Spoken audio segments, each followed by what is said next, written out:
So what I always recommend, if you're doing something with, and you're looking at the flow, pull out a spaghetti map. What I typically do is I take my camera and I get the fire escape picture, right? You're here. If there's a fire, you need to go out this door. It's usually on every other wall in your office. Instead of trying to get the floor plans from the architect, which is nearly impossible, just go get a quick camera shot of that, take it, and use that as to do your spaghetti map of where the flow of information is. So here's what we have.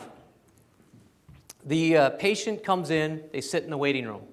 This is an office that is redesigning, put a flat screen TV, new chairs, new everything in the office, new paint on the walls.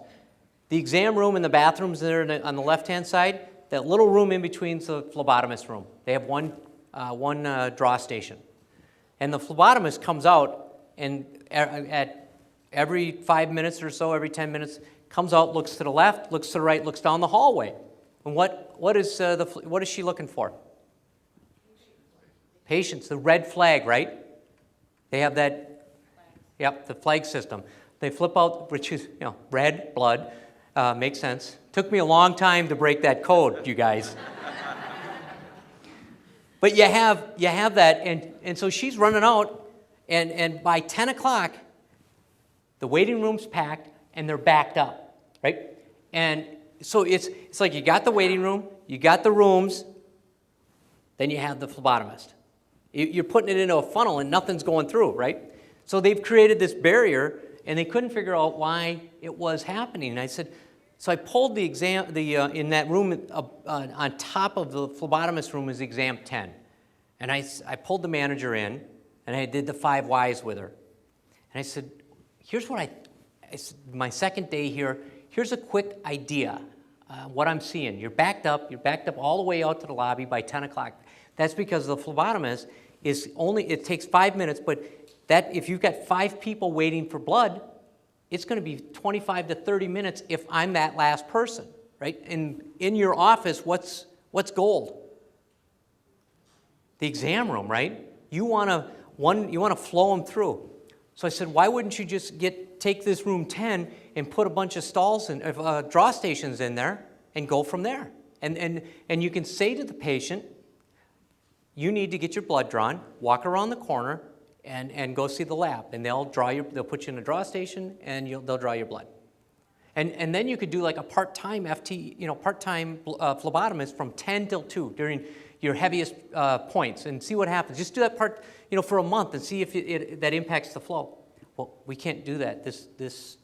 We can't draw stations like that. I swear to God, she said to me, that's a HIPAA violation. And I looked at her and I was dumbfounded. I said, HIPAA violation? Well, you can see that I'm getting my blood drawn, and you can see and they can hear, and they're just, and I, really? My practice does that, where I go for care, and they've been violating HIPAA for 20 years, right?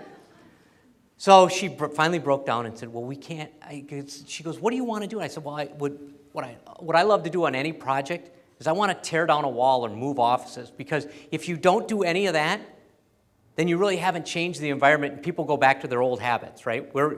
We always fall back to what we're used to. So I always like to change something. It's got to be the right thing to do, but I'm always looking for a wall to tear down. So I said, tear this wall down.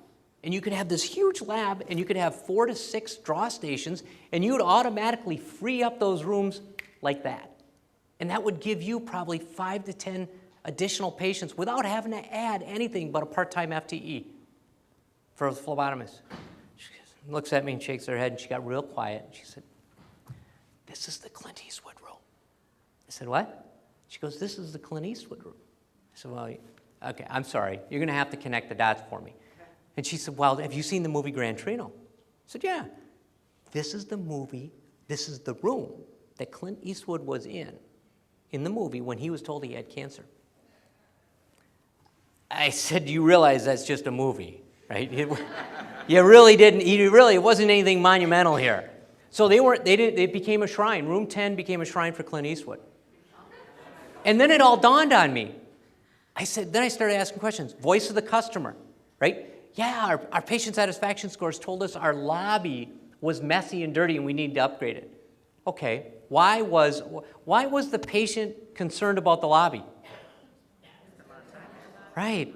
So they're spending, I don't know what, they put in brand new chairs, new flat screen TV, new carpeting, and then they put this beautiful etched glass along the front desk that the front desk hated, but they loved because they didn't have to see the patients anymore sitting in the lobby, right? It hid them. But it was etched glass, it was this thick. So the ladies had to get up there, open it up, and of course it squeaked, right? Yeah. Hi, can I help you? Okay, have a seat. You'd hear that like every 5-10 minutes. But it was a good idea gone wrong. All they really needed to do, if they had mapped it out and looked at their whole flow, was say, well, you know what? We need to just look at getting some more draw stations, getting the patient out of the room quicker, versus what they focused on was making, not a bad idea, making the patient more comfortable because sit down, get a drink, you're going to be here a while. That should have been what they changed their motto to. But that's where you can use lean, and that office manager could have mapped that out and taken that to the board of that office, right? And said, this is what you could do.